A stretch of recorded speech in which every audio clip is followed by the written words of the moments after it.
going on, guys? Welcome to the show. First off, I'm Evil Eddie from Pure Evil MMA, MyMMAnews.com, and next to me is the one and only UFC vet, active fighter, James McSweeney. What's going on, James? How you doing? Yeah, I'm great, thank you. This is a new venture for us both, so super excited to be here and start this new roller coaster together, and hopefully give the listeners every bit they want to hear.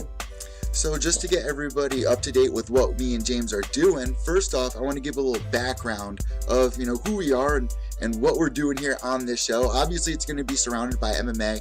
We're going to get all the latest events, MMA predictions. James has a great inside look on that field because he's been in the game for so long. He's been in the UFC. He's fought guys like Travis Brown, and I'll have him share a little bit of his story. He's been on The Ultimate Fighter with Kimbo Slice. I mean, this man is a legend, and I'm so happy to be doing this podcast with you. We're going to be doing it once every 2 weeks for you guys, dropping on this new YouTube channel here, and we do not have a name for the show yet, unfortunately, but that's where you guys are going to come in. So let us know what you guys would like for the show.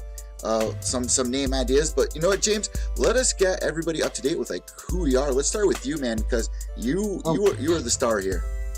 Well, no, we're both stars, just in different fields. So please don't throw it all my way. No, in my field, of course, I've been a pro fighter pretty much since I was 16 years old. I'm now 37, so I've been around a long time.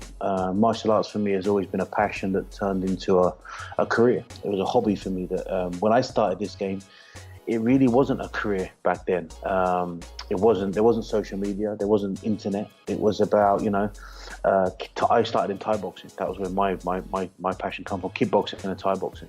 And then, of course, as that was going on, it wasn't much. It was never on TV. It was like not underground, but of course, it wasn't as popular and exposed as it is today. And over the years, networks came through and started showing different K1 and stuff like that. Was really boosting it first. And then in the late 90s and early 2000s, UFC come on the market, and I progressed into MMA after that. And so for me, it's been a whole long life journey of learning and training, fighting. I've been very blessed to fight all over the world and train in some of the best gyms, some of the best coaches in the world, from boxing with Freddie Roach, in Holland with Lucien Carbine, and in America with Greg Jackson and Robert Drysdale. So now living in Thailand, I have my own gym and still actively fighting all over the world, and I'm very blessed.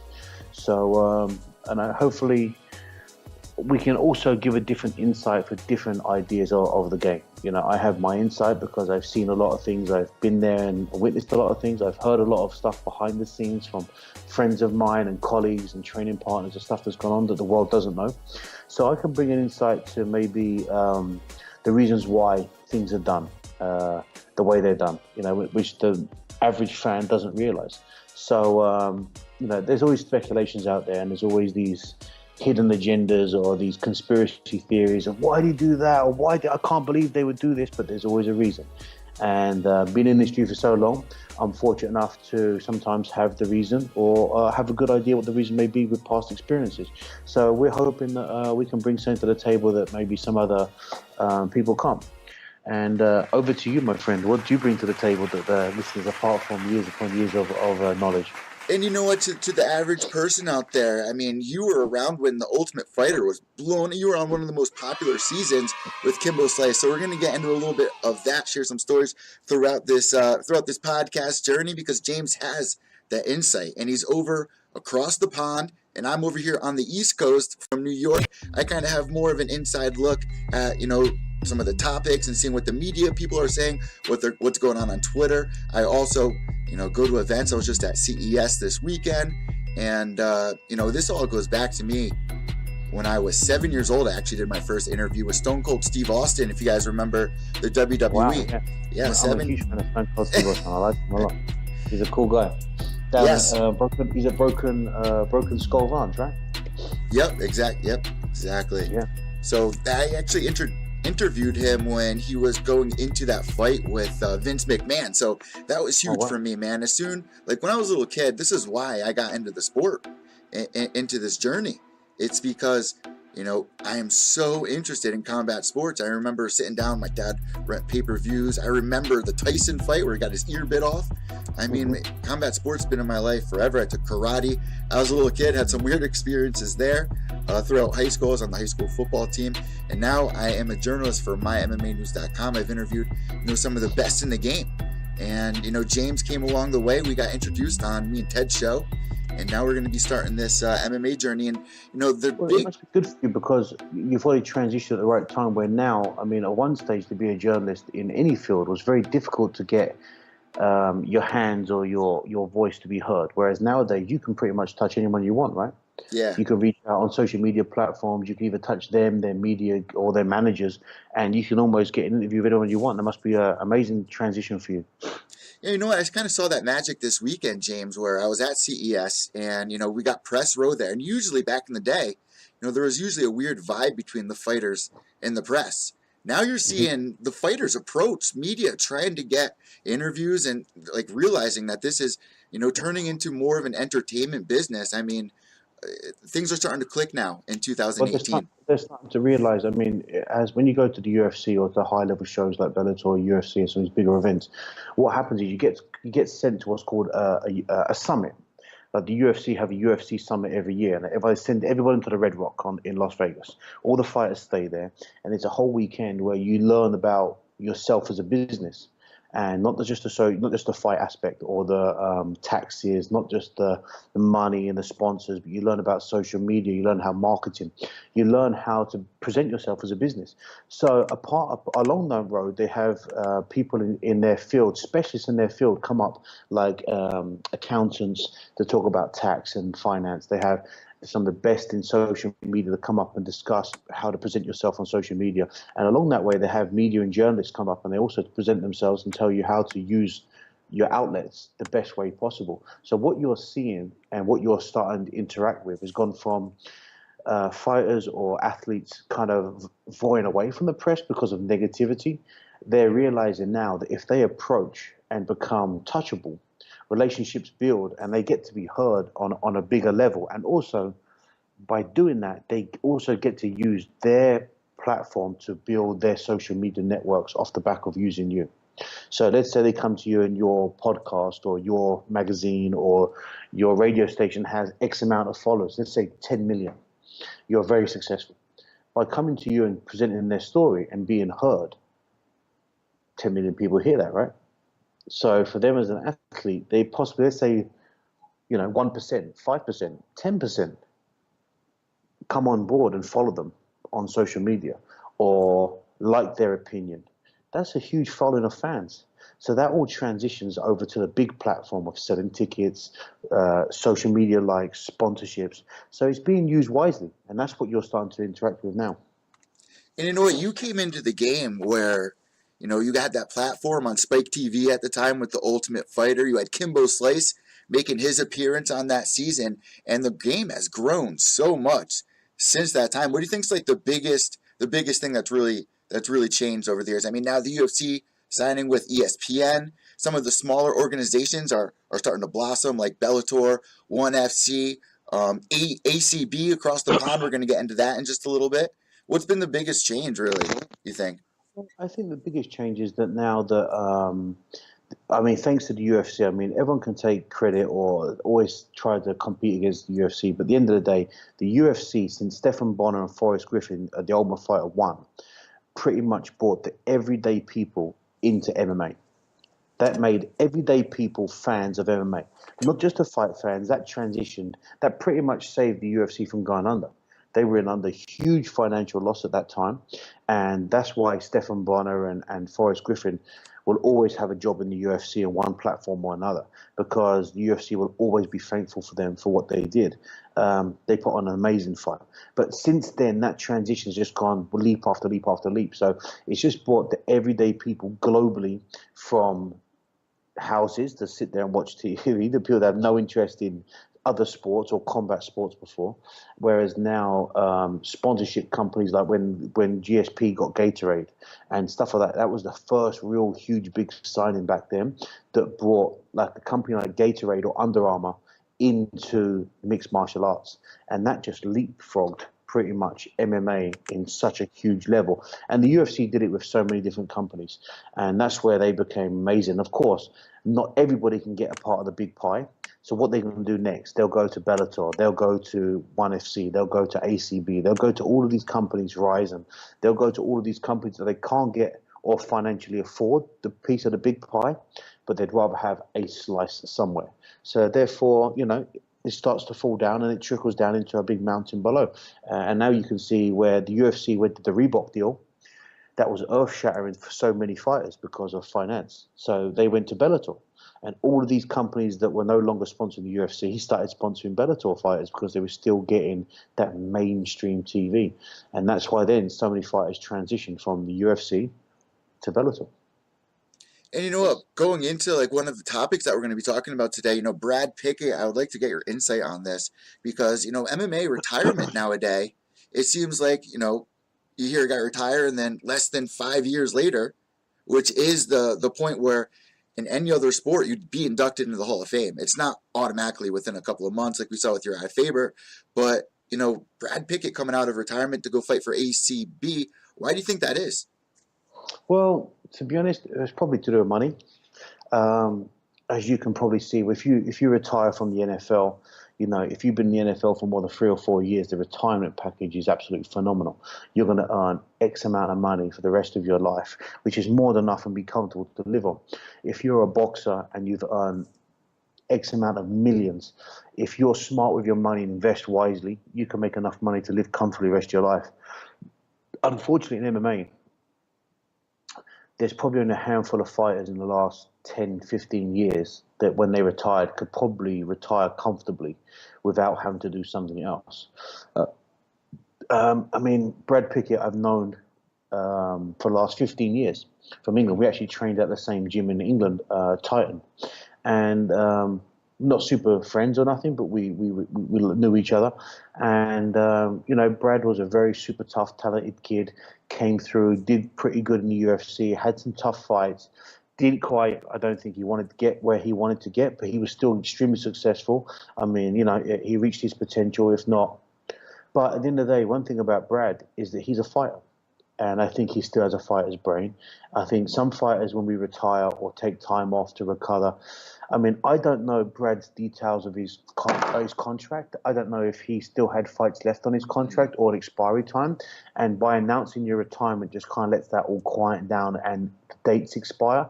Then you can come out and take, use the UFC veteran name and close another deal. Because, financially in the UFC, it's fantastic if you're in the top 5, right? Or if you're a UFC superstar. But there's not many UFC superstars. There's only a few. We just saw it this weekend. Somebody that's actually very close to you, Overeem, got downshifted from the pay-per-view to the prelims. How did you feel about that? That his brother helps you in your corner. You're real close with that family. Well, I've known Alistair. I'm actually closer with Alistair than I am Valentine. I've known Alistair longer and spent more time together. So, but we've all trained together from the same gym for the past 18 years, and we've all kept because we all came from the same foundation gym at Lucien Carbine in Amsterdam. That's just something that's in our blood. It's like our DNA. We'll always be there for each other if we need them. He's came here to Thailand to help me before, and if the same as you said about Valentine, if I needed him to come and corner me when my coach couldn't make it or something, he's been there like a shot and helped me without a second guess. With Alistair and being downgraded, to be honest, I think Alistair's one of the most smartest individuals in the sport. And the reason why I say that is he understands the sport, whether he wins or whether he loses. The guy takes a loss like a bad day in the office. He doesn't take it like he questions himself or questions his ability. He just takes it, I had a bad day, and I'm going to go back to the drawing board, and I'm not going to have a bad day tomorrow. And it's the fight game. And he just takes it so different than that. I would imagine from the conversations I've seen him have with the press, he was just saying the UFC always have an opinion, and the UFC always have an agenda of what they're doing, and he trusts that agenda. And I'm sure he probably pissed him off a little bit, and I'm sure his ego was probably a bit pissed off. But the fact of the matter is, it was a stacked card. And I mean, and he took a major loss against Ngannou prior to that. Blades, now after that win and that performance, has gone from, Didn't into he the used to top train with? two. Didn't he used to train with Curtis as well, or he came in after you left from Denver? I never trained with Curtis, no. I've never actually met Curtis, no. But I've looked at him and I've studied him. I mean, the guy is a legit wrestler. I wasn't thinking the outcome was going to happen the way it did. If I'm really honest, I didn't think it was going to go that way for him whatsoever. But I also was under the illusion of, well, this is his make or break fight. If he beats Alistair, that puts you like into superstardom, puts you in the top two in the world. He's either going to fight Nagano or Stipe next, or the winner of Stipe and DC. If he loses against Alistair, he's got to fight his way back into the top 10, or the top 5. So he put on a great performance. That puts him way up there. So for the UFC, it was a great way for them to boost the prelim card, to get a lot of people to watch early. So it's a no-lose situation for them. And the other fights on the card were such high level and such mainstream fights, they had to be on the main card. So, for fighters at the end of the day, we've all got egos. We always want to be on the main event or co-main event or something, but you have to be realistic. And Alistair's very realistic, and I think Blades is realistic too. And I think he knew as well, if he put on a performance like he did, it was going to take him to the next level. You know what? He's still number one in the world, Alistair Overeem, man. He wasn't that far from the title. That fight with Stipe, I mean, you make a great point with Curtis. He's a young, hungry guy who'd have to really restart his career after that point. But honestly, man, Overeem got more views from being the headline on the prelim than he did for even being on the pay-per-view. The pay-per-view only brought in. In Alistair Overeem, you have one of the scariest, most terrifying strikers the sport has ever seen. I don't think the UFC thought that was going to happen. I don't think anyone could predict that. But having him on the prelims only just secured a high prelim main event. So it was a no-lose situation for them. I don't know why the numbers deteriorated after. But then again, sometimes if you watch a great fight like that for free, some people are just happy. Yeah, it was a and treat. They walked away and they felt like, you know what, I got my money's worth. That's it. I'm cool. I'm not going to pay the extra such and such. I'm sure the hardcore fight fans really did. But, you can never see what's really going to happen. But, it is what it is. And the UFC are who they are for a reason. They've always got a big picture. They're not just thinking of one fight show at a time. So, one bad pay-per-view doesn't put them in a bad situation, I'm sure. I mean, let's be real. Right now in MMA, it is the money era. They're doing super fights. They're doing crazy things, having people come over. Everything is about money now, because don't forget, the change in hands from the UFC, since it's been sold, you're going to see some crazy shit now. Prior to that, with the Fertittas and Dana in charge, that wasn't going to happen. Now you've seen the Japanese kind of mentality of, let's put on the crazy fights. Let's get a boxer versus this fight. They would never really let Conor McGregor fight Mayweather when Fertittas were still involved. No way would that fight took place. Do you know how many fighters tried to do a boxing match when the Fertittas involved, when Dana and that was in charge, before they sold it? So many. Anderson was dying to do it against Roy Jones Jr. There were so many fights trying to take place for amazing amounts of money. It never happened until the UFC was sold. You guys kind of... Then it's almost like, gives a fuck. Let's just make money. And you guys kind of had the first taste of that on season 10 of The Ultimate Fighter, where they brought Kimbo Slice on board, where you guys didn't even have a clue he was going to even be on that season. No, we had no idea. We had no idea Kimbo was coming. All we knew was, we didn't know who was going to be in there, first of all. We didn't know, none of us knew each other until we was all inside. But we all knew up when we counted, there was 15. There wasn't 16 people. And with the big announcement and the way they did it, Kimbo kicking through the door and coming through and all the rest of it, it just opened up a whole market. And, it was the highest rated show to this day, I believe, for what I've been told. I don't keep track of the few, but everyone always tells me it's the highest rated show. And maybe that's true. I don't know. I mean, it's so many years ago now. It's crazy how people still remember it. But there's so many stars come out of that one show. So it was a phenomenal experience. But yeah, that was one of the first tiptoes of putting their foot in the water when they brought Kimbo in. But they had a no-lose because Kimbo went on after that and beat Houston Alexander. And he had some great fights after that, you know what I mean? So he brought a whole network of millions of street people to a network. Pretty much like Conor, bringing a whole network of Ireland to UFC, and the whole Irish following. They needed someone. He brought a whole nation to the UFC. Now circling back to what we were just talking about, it's CM Punk that boosted Alistair Overeem. But that fucked up, right? I mean, bringing in CM Punk in, they thought CM Punk was going to be like the Brock Lesnar, but that really fucked up and backfired, right? I mean, to be honest, you got to be like, it was almost brought in as a joke, like, oh shit, like, I almost felt like they brought CM Punk in as like the WWE said, okay, you can have Brock Lesnar back, but you got to take this dipshit with you. You know what I mean? And it was like, oh, I don't really want this dipshit. We just want Brock. But if it's a package deal, okay, we'll take the retard cousin as well. So they had to bring him in to give him a chance. But I mean, to be honest, he's got no experience to be there. I mean, not saying he couldn't one day, but to be put in, and he wasn't even put with a big fish. Let's put that right. I mean, he's been put in there with people that were unexperienced as well and shouldn't have been in there anyway, and fucking embarrassed the guy. You know what I mean? So it just goes to show you, A, how special Brock is, and B, how unspecial fucking CM Punk is. And you know what? Brock Lesnar is a specimen in his own right. And there have been rumors coming out this week, guys, that he may be returning to the UFC. Not only that, he might be facing John Bones Jones. And it will happen, I think. It will happen. You don't hear rumors like that unless they're trying to build something. And when they're building something like that, it takes a long time. And, of course, everyone knows John Jones on suspension and all the rest of it. But Brock coming back and a comeback fight, and John Jones on a comeback fight. I mean, if you see John Jones, he's training every day right now. He's still boxing. He's still doing his weightlifting.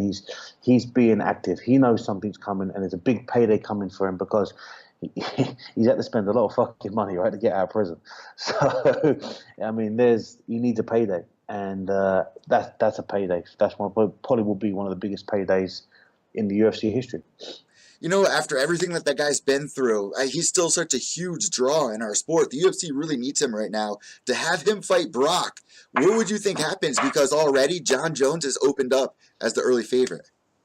I can tell you now, I've known John Jones for years. I was actually at Greg Jackson's when John first came. John Jones is not afraid of anybody. I remember when John Jones first met Shane Carwin, and I do mean first met him. It didn't just met him and got on a little bit and trained together. I mean, the first interaction of shaking hands, they shook hands, and John Jones tried to shoot a double leg on him, just to see if he could pick up 310-pound Shane Carwin, Division I wrestler, and put him on his back. And Shane got really pissed off. He thought he was a cocky, arrogant, didn't like him. You knew who he was coming in? Yeah, we knew who he was. We'd watched him fight. We see him, we knew he was coming flamboyant in the way John was. But John Jones didn't mean no disrespect in a way, but in his way. But it was disrespectful. But in his, don't forget, this is like over 7 years ago. John was young, he was 21 or something. He was a young kid, super talented. And even to this day, he has a little bit of hard time with discipline or acting the right way under certain situations. And that situation, I thought Shane was going to fucking kill him. It was in Denver, in Grudge, and I honestly thought Shane Carwin was going to fucking kill him. And Shane was pissed. He didn't like him for a long time after that. He eventually grew on Shane, and as we all got together, we were trained, it was okay. But for a long time, so I don't think John has any problem fighting Brock Lesnar. Not at all. You know what? When he called it out, it was just perfect. And unfortunately, right now, you got Stipe and DC. Well, not really unfortunately, but for John Jones, that was his path. He was supposed to be on this season Ultimate Fighter. He was supposed to be fighting Stipe for the heavyweight title. But I kind of like this I like this even more. Yeah, but don't forget, I mean, the UFC have a lot of power, right? In America. They have a lot of power in Las Vegas. They're the ones that employed USADA. Right. John Jones, which is a smart move again, right? So I won't go into that just yet. We can go into that later. But John Jones in itself is he upset the UFC for a long time, right? Dana stopped talking to him and all the rest of it. By putting that out there, made all the UFC people's head go, drink money, big money. Therefore, John Jones can make them a lot of money. John Jones can be a touchable again. We need John Jones out of suspension. We need John Jones not being arrested. We need John Jones like on our side, because if we make this fight happen, the two fighters make a lot of money, but we make 50 times more. So it was a smart move by John, if not a smart move by Greg Jackson, because calling that out there put everybody in a situation where it almost, if the fans all come forward, which is what they're doing now, who wants to see this fight? All the fans come rushing forward. Then it motivates the UFC to help him out and get him out of suspension, or keep him clean and build it so like the day after the suspension, the fight happens. Prior to that, if there wasn't this big fight or this big money potential for people to be made, the UFC probably wouldn't give a fuck if he come out to fight or not. And we would be able to find out, right? Too much liability. We'd be able to find not. out. But just because of the testing, like he has to be entered into the testing pool or something, right? If he wants to fight. Yeah, but you said that very smartly, right? Who hired the USADA? The UFC. Right. Why do they hire them, and why do they financially back them? To make it look more legit. No, not to make it look more legit. It is legit.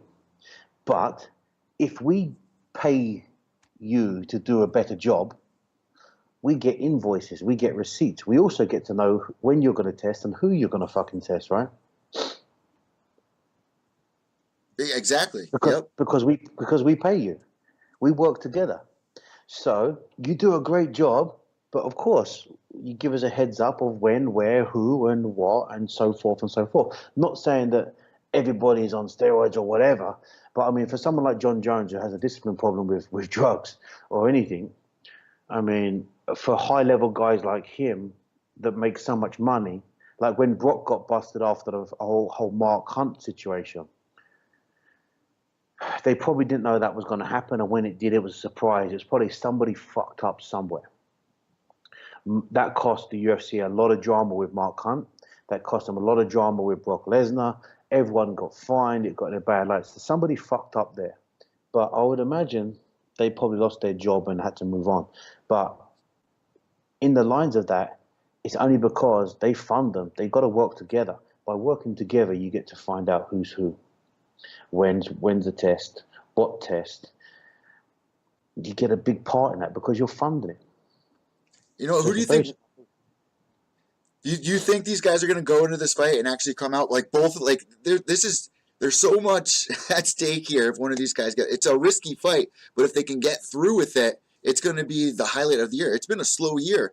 It's been a good year, but there hasn't been any real big name fights. Well, there's been a lot of drama because of the outside the cage with the Connor situation and this one and that one. But actually, on paper, you know, there hasn't been that big exciting fight just yet. You know what I mean? Because like even GSP come back, it was great that he come back and he beat Bisping, but it wasn't the most amazing, like crazy fight. You know what I mean? It wasn't over in 10 seconds, or it wasn't a slugfest, and it wasn't finished with an amazing knockout that some of the other guys bring to the table. So that hasn't happened just yet. The people that made that happen are the John Joneses, the Conor McGregors. You know, in the old days was Anderson Silva. You know, Colby is coming through and he's talking a lot of shit and he's fighting well and he's talented, but he's not Conor McGregor. He doesn't bring the same support. And because Conor's done it, Colby will never be appreciated as much because he's coming off as a cheap Conor. Even if he's not, he's coming off as a cheap copy. So the people are never going to see him. You know what I mean? It's like the original, or you know, back in the day was Chael Sonnen. He fights Chael Sonnen. He fights a Bellator now. He was the original shit talker, and in my opinion, probably one of the best. But he never had the backing like Conor did. The Irish people are so loyal, and they follow him to the death. You know, he can do no wrong. So they're going to follow him no matter what. None of these other guys bring that to the table, and that's the flamboyancy of the superstar that John Jones brings, that Conor brings. They're just, you know, they're just fucking crazy. You know, the people are so funny out there too. I know so many people that bash on Conor, they bash on Ronda Rousey, but it's like, name another girl that was out there doing what Ronda Rousey was doing in the time that she was doing. This Name is another. just this is just the human definition of certain people. You know, the guy can pull up in a beautiful Lamborghini and a beautiful woman next to him, and you know, people go, "Oh, look at that flash bastard! Oh, he's probably a drug dealer. He probably stole it, or you know, he's probably this." And they'll go and key his car, or they're making. It's just a common hater. Do you know what I mean? And now there's these platforms for it. No one can ever just sit there and say, "Yeah, you know what? Fucking fair play to him." No, no matter how he did it, hook, line, or crook. Fair play to him. Good job. You won't hear that. You'll always hear from the haters, you know what I mean? Because now there's a platform for it. And also, I honestly believe like some people just want to put people down because it reminds them they didn't do it. You know what I mean? It makes them feel worse about themselves. So they have their own issues. So you can't even fucking sympathize with these guys. You know what I mean? Like, you know, I've had people say about my fights, whether I won or I lost. If I lost, actually, you know what? Someone just said about my fight in Lumpini Stadium. I fought in Lumpini Stadium 3 weeks ago. I fought 3 days before that in Sweden, a world title fight, lost on a decision, tore my hamstring. The next day I flew to Lumpini Stadium, fought 1 day after that, lost on a decision, which I should have won, even the Muay Thai Federation of trying to revoke the decision, with a torn hamstring. And someone was saying to me the other day, "Oh, you're a quitter."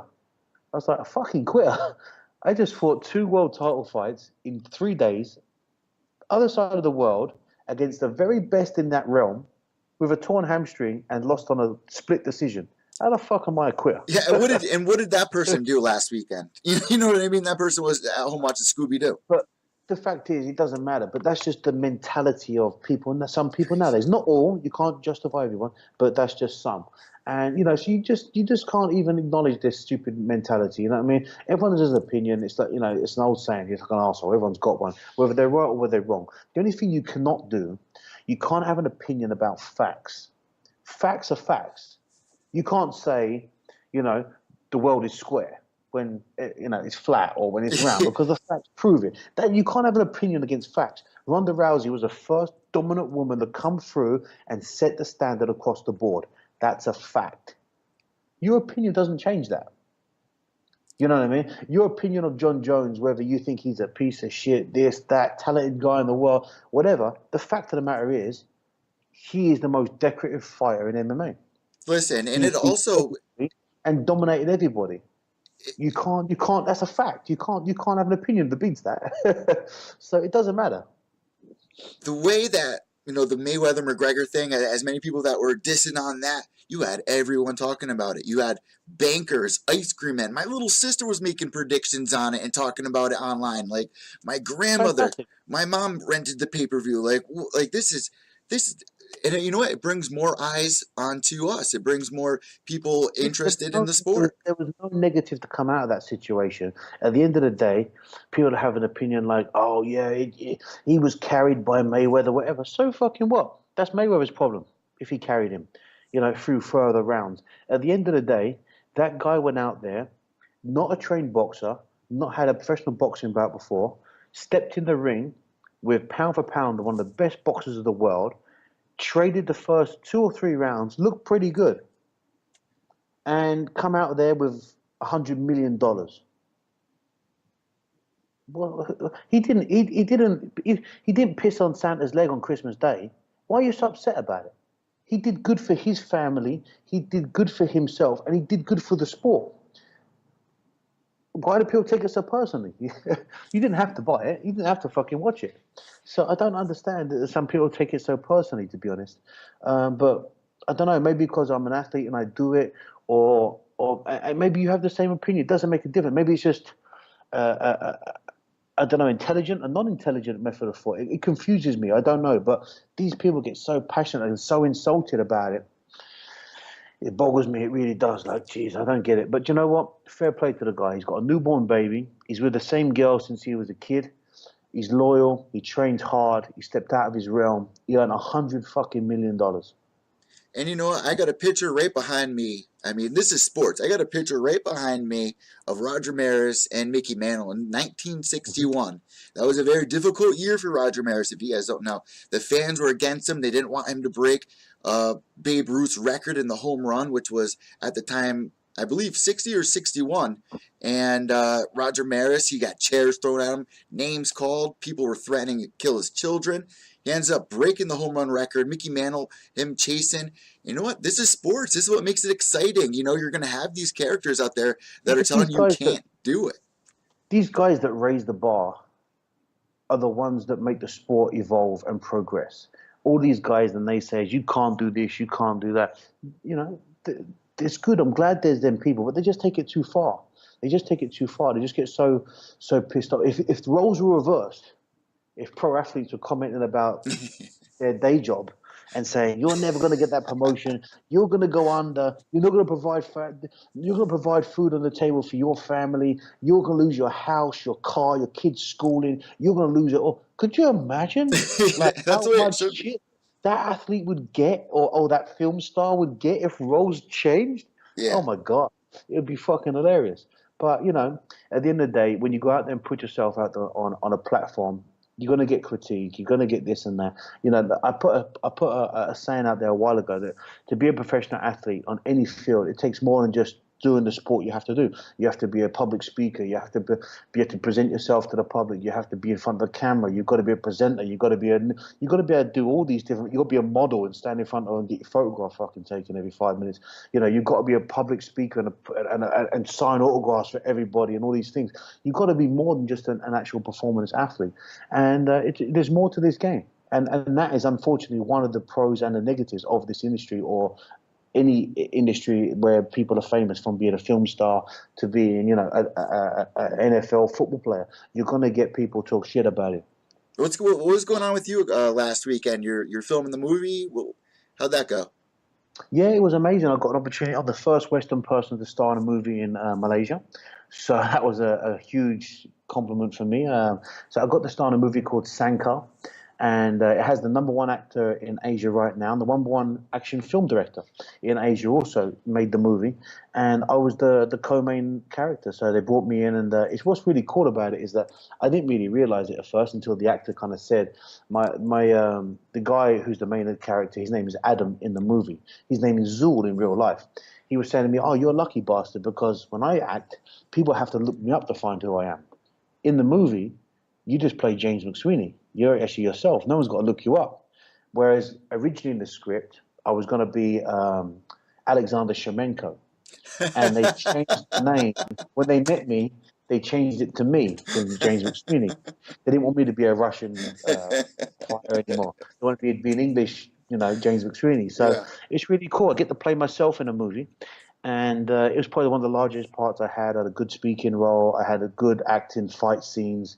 I had a good couple of scenes that come through. And it was, 3 weeks on set, grueling hours, 16, 17 hours a day, and then back up early doing it again and scene after scene. But you know what? It was an amazing experience, and I got to work with some of the best guys in the field, and I really learned a lot about the film industry behind the scenes.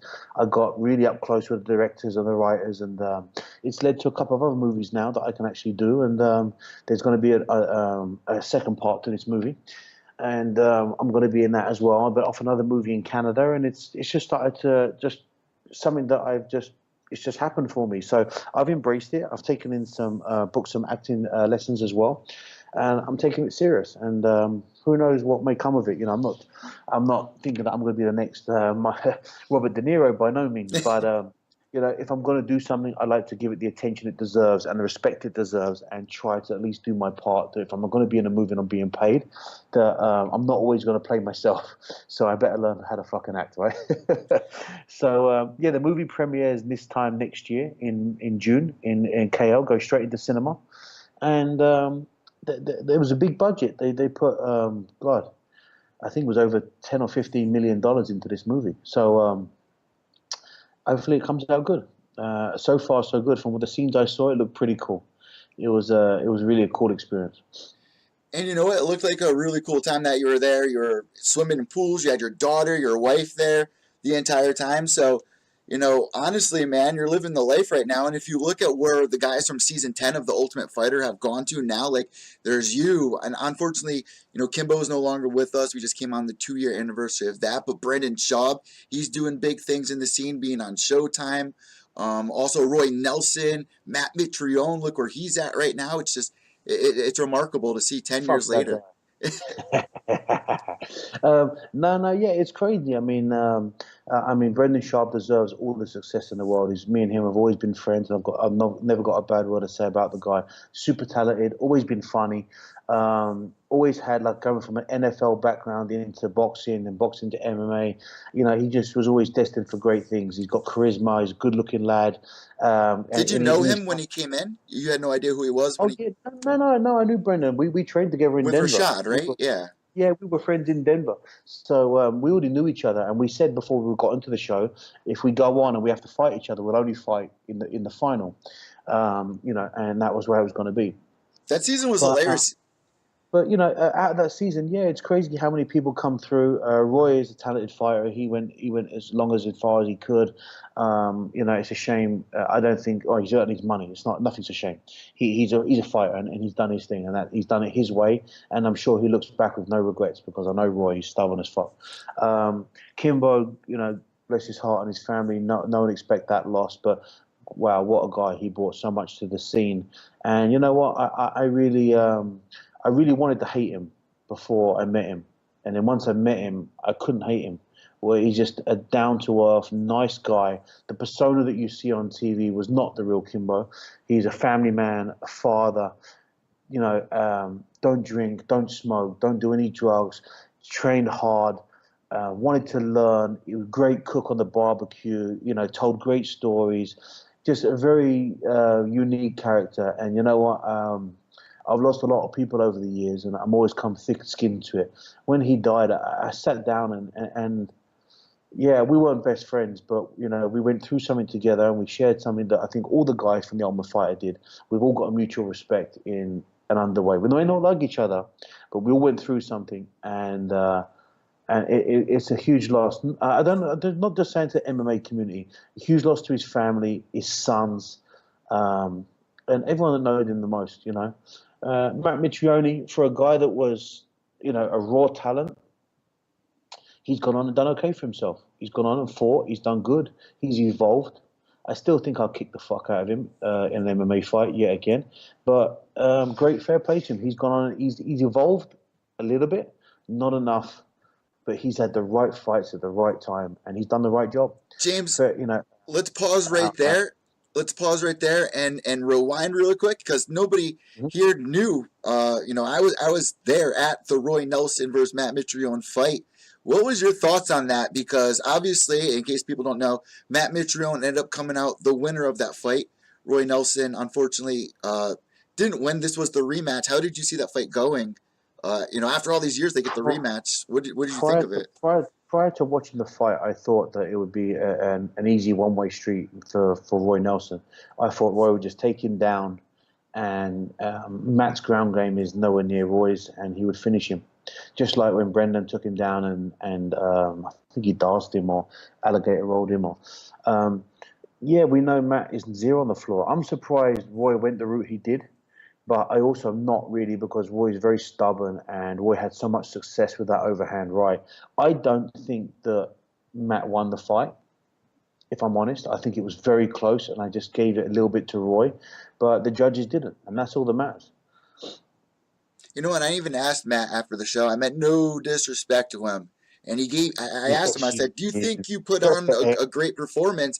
And he literally just gave me the stare from the 1,000-yard stare. And I was just like, yeah, that's fake as shit. Matt's a mental midget in his mind. And that's the one thing that Matt has started to overcome, is that he's shown sometimes when he knows he's mentally beat, he shits himself. I've started to still see signs of that fear, but I've also seen that flight or fight mode. And he's like, shit, I'm here now. I've got to fucking fight. And when he's scared, he's in there. He's made that fight happen. And no one was more surprised that he put fucking Fedor down than Matt. There was no one more surprised. I think Fedor knew it was going to happen before Matt did. But he did it. So fair play to him.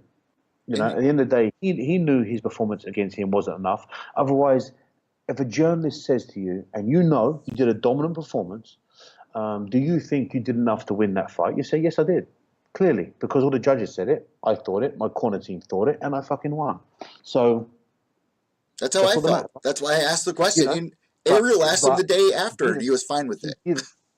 He didn't because he knew when he walked out of that cage, he hadn't won. He knew it. His corner team had probably told him it, like, Matt, you've got to fucking fight this round, otherwise you've lost. And he didn't, and he expected to lose. And when he won, it was still in his mind that he was pissed off that he lost. Otherwise, he wouldn't take offense to that comment. And you know what? The Bellator Grand Prix is still going on right now. The Fedor versus Matt Mitrione fight could happen again. But right now, we have Chael Sonnen going up against Fedor Emelianenko. What do you think about that fight? How does that play out? If it was the old Fedor, I think that Chael doesn't last the first round. But unfortunately now, seeing Fedor's performances and a weakness, Chael's very smart. Chael's wrestling is very good. His ground game is really good. His condition is always really good. And I just don't think Fedor has the chin anymore. You know, I mean, a fat, out of shape Frank Mir dropped him, which never should have happened in the old days. Yeah, he recovered from it and he knocked him out, which was, gone on the cards. But that should never have happened. He should never have gone down from that shot. The old Fedor would never have gone down from that punch, and he wouldn't have gone down from the Matt Mitrione punch. But I think Chow is just, his performance has been too much of late. Why don't you think Mir won that fight? What do you think was the issue with Same Mir? as always. Issues with Mir. Mir's lazy. He's very lazy. I've known Frank for years. I've trained him for the Alistair Overeem fight. Frank Mir, if he was motivated for the sport, would be the most decorative, high-level, heavyweight fighter of the world. But he's not. He's lazy. He has a discipline problem. He has a narcotic problem. He has every problem under the sun, unfortunately. And he's now just fighting for money. Now, over at Bellator on the other side of the Grand Prix, we have Matt Mitrione going up against Ryan Bader. How do you think that fight plays out in this bracket? I think it's a Bader fight, to be honest. I think after looking at Bader's last performance, I mean, fuck me, he come out, he was ready to rock, right? He was looking good. That was one of the most impressive Ryan Baders I think I've ever seen. So, I mean, if he can come out that same way with that kind of confidence and skill set, there's not many who can stop him. There's not many at all left. Matt Mitrione won't be able to stop him. The only way Matt stops him is if he catches him early, because of Matt's athletic and got fast hands. If he was to fight Matt in the final or something, but apart from that, Bader is Matt's worst nightmare with wrestling. Same as Chael Sonnen. If Chael Sonnen gets his hands on Matt Mitrione, is his worst nightmare, because Chael will just take him down and ragdoll the shit out of him and dry hump him all over the cage. This is interesting what they got going on over at Bellator, and I'm really enjoying the Grand Prix. It's cool, right? It's cool. I think it's a shame because I know Shane Carwin was trying to get in, and it's just a shame they didn't let Shane go in. I would love to see Shane Carwin in Bellator. So just knowing Shane after all the years and seeing how, he had a time off, he got his back sorted out, he got his injuries done, he was hungry, he wanted to come back. I mean, to see a real heavyweight in there. Well, listen, you also got Chuck Liddell trying to get back in the game, and what do you think about that? Oh, I don't think that's a smart move. 50 years old? What is he? 50, 49, 51? I think if Chuck fights Tito, Tito will wipe the floor with him. And it's a horrible thing to say, because no disrespect to Chuck, because Chuck is a warrior and has been around a long time. But if you remember rightly, in the last few fights of Chuck, he got knocked out by Rampage with a left hook when Chuck was never chinny. He got knocked out by Rashad Evans and almost murdered. I mean, he got knocked out by a lot of people. Randy Couture knocked him out. There was a lot of fights where his chin just wasn't the same. And Chuck's lived a life, right? Chuck was the original party boy of the UFC. I mean, you got interviews of him turning up like not not as clean as he should have been in interviews. Not not straight. Let's put it that way. And I've seen Chuck partying in clubs and bars, and he's got a big reputation in Las Vegas. You know what? Matter of fact, when I was at World Series of Fighting in New York City on New Year's Eve, you know, you got all the guys like Chuck, you got Chael walking around. When the place emptied out, you know, we were backstage at Madison Square Garden upstairs with Mr. Silva, you know, congratulating him about being in New York. None of the guys, you know, wanted to do interviews. You had Justin Gaethje going to the hospital, so we got out a little early. So me and a couple of the media guys, Edward Carbajal from Sherdog, Carrie Steller, we were walking to a restaurant, and there's Chuck Liddell at the corner, and there's a couple, a guy and a girl, waving down a taxi. The taxi pulls over for the guy and the girl. Here's Chuck, jumps right in front of them with his painted fingernails, just looks at them and gets in the taxi and drives away. And we were just like, whoa. But he was probably off his head or wasted or whatever. But I mean, Chuck's actually a really nice guy, so I'm surprised he would actually do that. But like I say, you know, he's lived a party life, and he's had his fun, and it takes a toll, especially when you're 50 years old. I don't think anyone should be fighting at 50 years old, whether they were clean cut. Randy Couture, I think, pushed it to his limit, and I think he was the poster boy of the clean cut image life.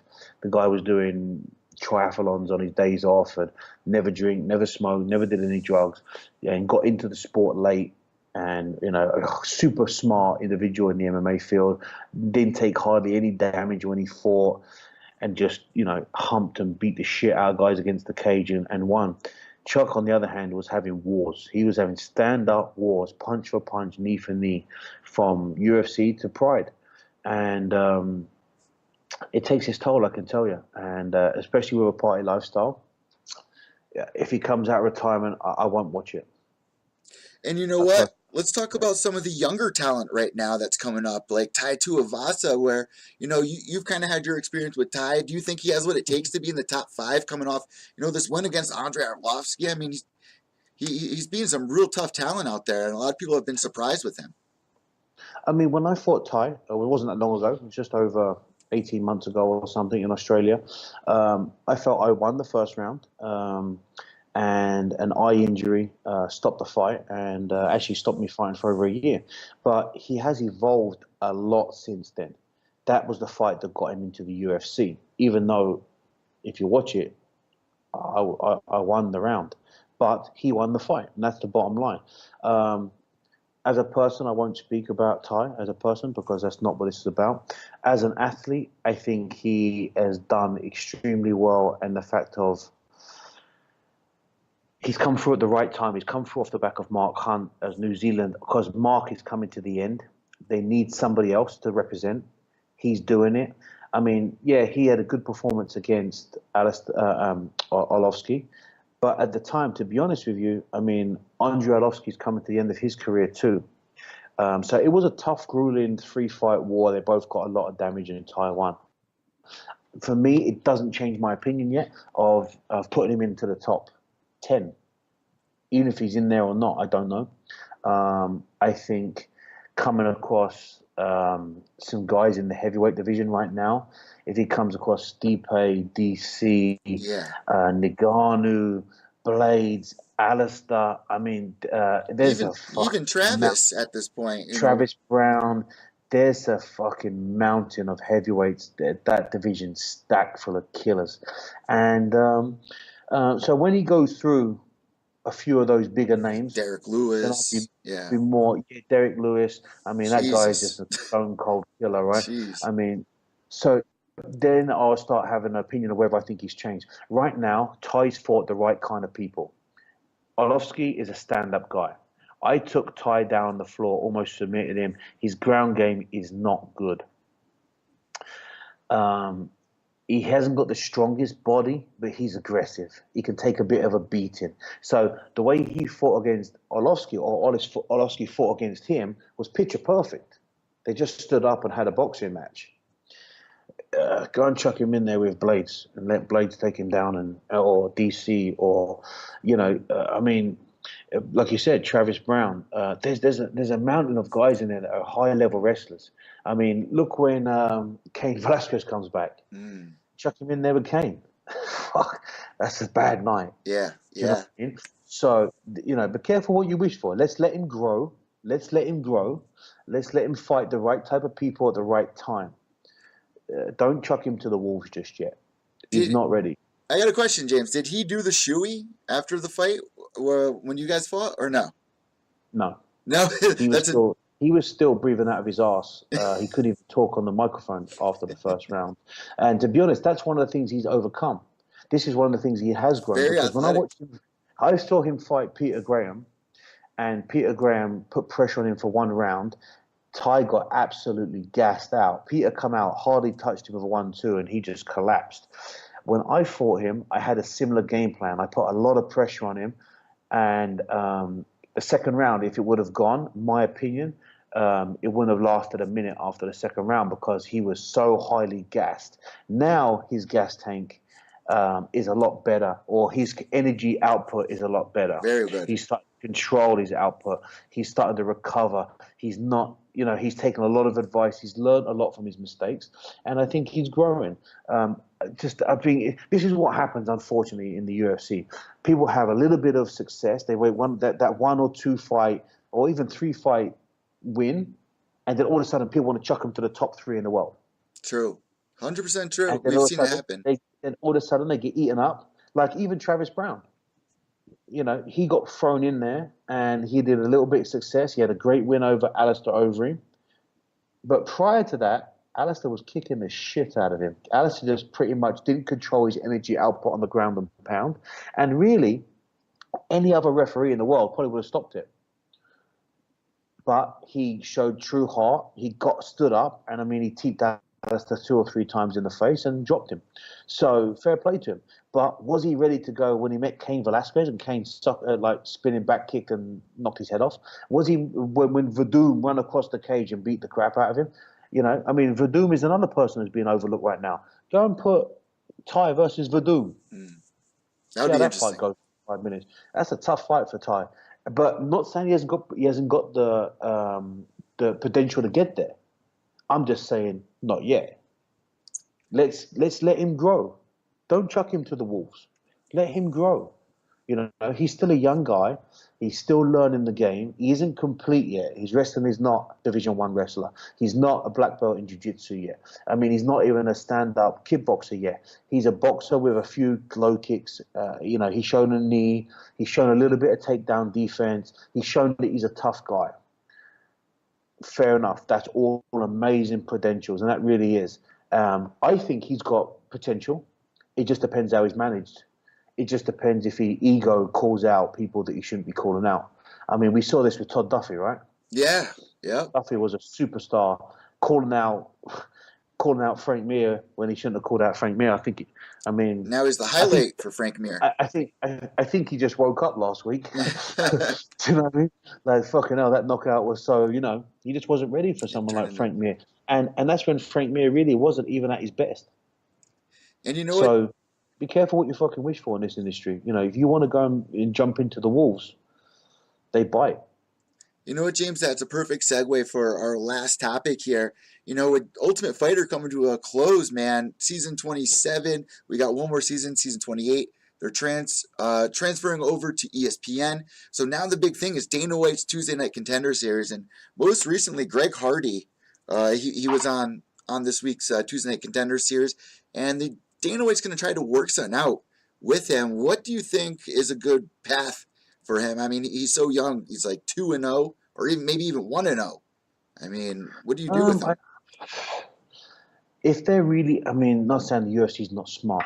What they should do is they should give him, if they see talent in him, they should do like a sponsorship program where they stick him in the high performance center, put him with some of the best coaches they can, and put him out there to, start him off with a company like ACB, where he's going to get a real tough test. Tough guys, not super, super talented, but really fucking tough. Yeah. Guys that don't give a shit. They will fight anywhere and anyone. Tough Russian Some of them dudes. extremely talented. Yeah, you know what I mean? Some of them are extremely talented, but on the whole, there's two or three talented superstars in the ACB, but on a whole, you're going to get paid good money. You're going to fight in front of good audiences. You're going to fight internationally, and you're going to get that kind of experience. That's where they should put him. Then, when he does good there, give him a one-off fight with like ONE FC or something, and let him fight a guy over there. Like let him fight a UFC veteran like Brandon Vera. Brandon ain't performing good anymore. You know, he's just riding the wave of being a Filipino. So he hasn't had a fight in fucking 10 years. Let him fight Brandon Vera for ONE FC or something. Just let him get some international experience. Chuck him out for KSW. Let him go to KSW where I fight. Let him fight some of the top Polish guys, there's some great talented guys over there. Tough individuals. Don't give a fuck. They'll fight him. And let him get some international experience. And then if he passes all those tests, then induct him into the UFC and see where he fights. How do you feel? How do you feel about like the controversial side of it? I mean, did Dana White signing him with all that background? Do you think he deserves a second chance? I think everyone deserves a second chance in life. I mean, that's what life's about, right? I mean, I'm a Christian. I always believe that everyone makes mistakes, and if they paid the price and they apologize and they mean it and they can move on, I mean, no one should pay the. I mean, what's the point going to prison, or if you've been to prison, for example, coming out being rehabilitated if no one's going to give you a second chance in life? You know what I mean? I mean, no matter what you've done, I mean, there's obviously some degrees there. I mean, he's not a paedophile or he's not a killer or a rapist, but if you've committed a crime or you've done something that the public don't like, and you apologize and you've paid the price, your whole life can't be over for it. Look at John Jones. Exactly. Do you know what I mean? But what makes John Jones acceptable to the public is because of what he's done in his past and what he's being super talented. I mean, a lot of like superstars, like film stars or musicians, have all fucked up, but they've all been forgiven. I mean, look at Mike Tyson. I mean, they're saying he was a convicted rapist. Whether I believe that or I don't, but on paper, that's what it says. He went to prison for this, this, and this. He even come back and he bit Holyfield's ear off. But yet the public still love him. Do you know why? He embraced it. He said, this is who I am. I fucked up and I'm sorry. And he told his story. And now he's loved again. People deserve second chances in life. Everyone's fucked up. None of us are pure. We've all made mistakes. We've all said something we shouldn't have said. We've all done something we shouldn't have done. And that's life, and that's how it is. And, we're all adults. We've all got to move on and apologize and move on. I mean, I'm not a judge. I'm no one to judge him. It's not my job. If the UFC want to give him a second chance, all hats off to them. I'm not going to sit back and pass judgment and say, no, they shouldn't. What do I know? I don't know what he did. I wasn't there. Are you a little sad Are you a little sad that the Ultimate Fighter's coming to an end, or you think it's a good timing for that transition? I think it's done its course, don't you? I think everyone's seen it. I mean, the only one I've ever watched was number 10. I've never seen one before or after. And I only watched it because I had to watch it, because like when it was being showed, we had to go to like, Buffalo Wild Wings and be paid to sit there and watch the fucking show. To be honest, I think it's done its course. I think it's a little bit, not old hat, but I think it's the public have seen it enough. They've seen every twist and turn. They've seen the reality TV shit. They've seen people lose their temper and be crazy. We've seen people be pissed on. We've seen people get upset. We've seen everything in the house. What else are you going to see? It's going to get boring eventually, and it does.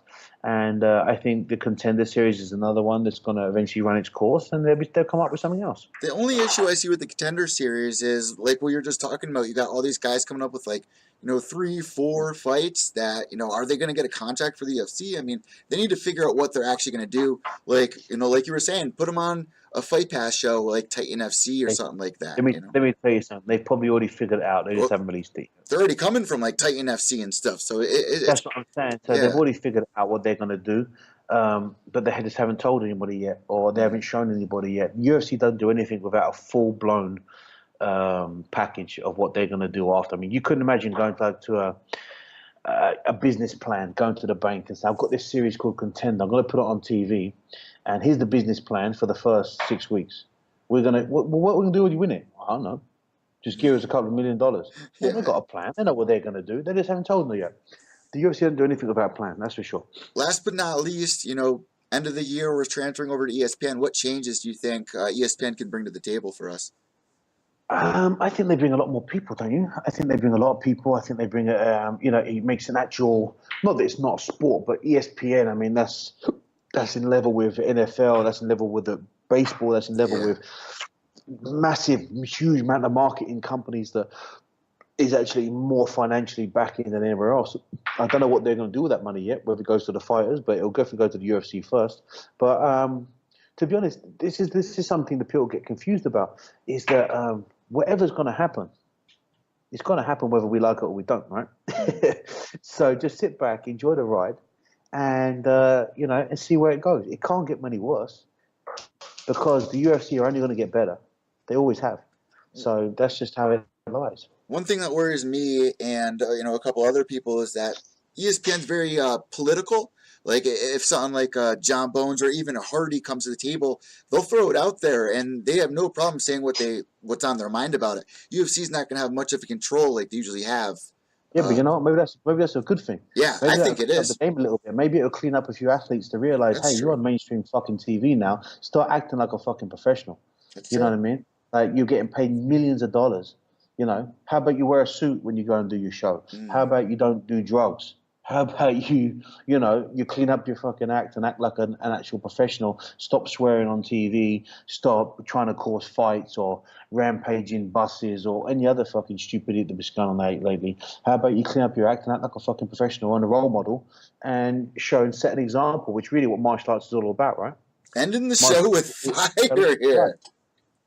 Ending the show with some fire here. But it's true though, right? I mean, martial arts is a way of life. This is mixed martial arts. This is about discipline. This is about morals. This is about all these interactions that become part of martial arts. And I think that's been lost a little bit along the way with the entertainment side. True. Hopefully ESPN, what I'm hoping for, whether it's true, it happens or not, is I'm hoping it brings back a little bit of the spiritual side of martial arts. I hope it brings back a bit of the respect and becomes a little bit more, less entertaining, but more about the fight, less about the drama. I could only hope so, and I'm sure a lot of people would agree. Thank you so much for joining us here on the first episode, guys, and we want to give it to you to help us come up with a name. Help me and James. Give us a name. Come up with a name. Make it a good one. Make it a clean one. Don't give me no shit out there, guys. Make us a good name. It's going to be stuck on my page for the next few years to come, for many years. So don't give me a shit name. Let's make it a good one, right? We think something along the line. We were talking about Evil McSweeney. We were talking about the MC Hammer. We were talking about all kinds of different stuff, weren't we? So let's see what people come up with. I've already had a couple people send in some ideas. It seems like everyone's down for me and you to do this show, and I'm so excited. Thank you guys so much for tuning into episode 1. I'm Evil Eddie from Pure Evil MMA, MyMMAnews.com. You can follow me on Twitter, Evil_Echo. That's EVIL_ECCO. You can follow James on Instagram at McSweeney MMA. That's MCSWEENEY MMA. Last but not least, James, anything else that you want to get on the table? We'll see you in 2 weeks, guys. Tune in. It's just going to get better and better and better. This is our first show, and we're honored to start this role together. And it's going to be a lot of fun. So get on our channel. Give us some things you want to talk about. And give us your feedback, okay? We're interested to hear from you. Thanks, guys. See you soon. If you enjoyed this video, give us a thumbs up, subscribe down below, and we'll see you in 2 weeks.